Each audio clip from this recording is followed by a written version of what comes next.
When you hear the word hacker, what do you see?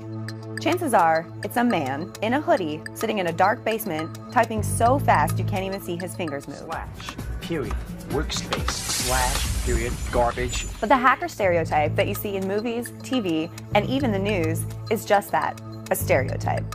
I mean, if you want to see what one of us actually looks like, but it's kind of a boring photo, to be honest with you. Hackers, just like everyone else, don't have a one-size-fits-all description. So why does the media keep painting them like this? The problem is, most of the stuff we do is not visible. Like, how do you visualize data on a wire? I feel like they kind of created that image of, you know, the shadowy figure lurking in the dark room with the light on the keyboard kind of thing, just to add a little pizzazz to the article.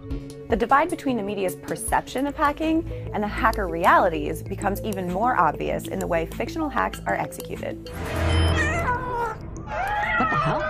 I've been in part of like video interviews for TV where they're like, put something on the screen that looks like you're doing something. And like, well, has nothing to do with what I'm talking to you about, but they just want it on there because it looks cool. Hacking is tedious, time-consuming work, and Hollywood has forfeited some of that accuracy for the sake of sexy sequences. 3, 2, 1. Too bad, you gotta die. No, wait. They do a lot of things in that movie that just don't make any sense whatsoever.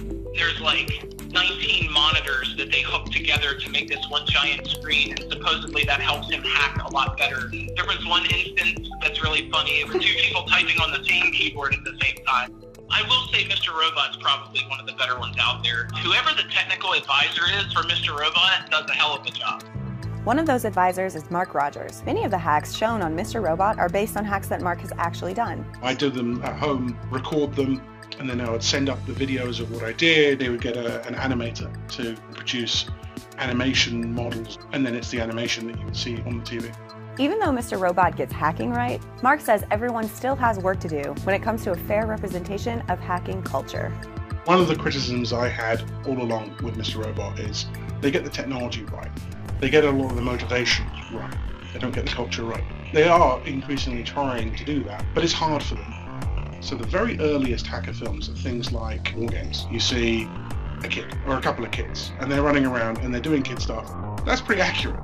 Move forward a little bit and you have things like sneakers, which are a little bit more spooky, and then finally you get into things like hackers and the skateboarding hoodie kid faded in.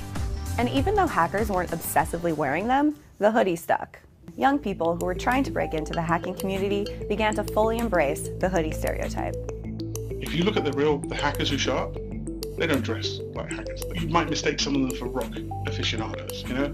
Leather jackets, spikes, boots, all of that kind of stuff is pretty normal. And also just people wearing normal casual clothes. The only people who started showing up with dyed hair and skateboards, they saw the film, they decided they wanted to be a hacker, and so they took the image from the film. Hide the planet! Shut up and get in the car! So how can the media paint a better picture of what it's like to be a hacker?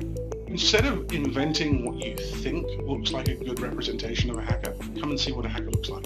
The least glamorous thing you can imagine. All of this portrayal of James Bond style antics, it's not hacking.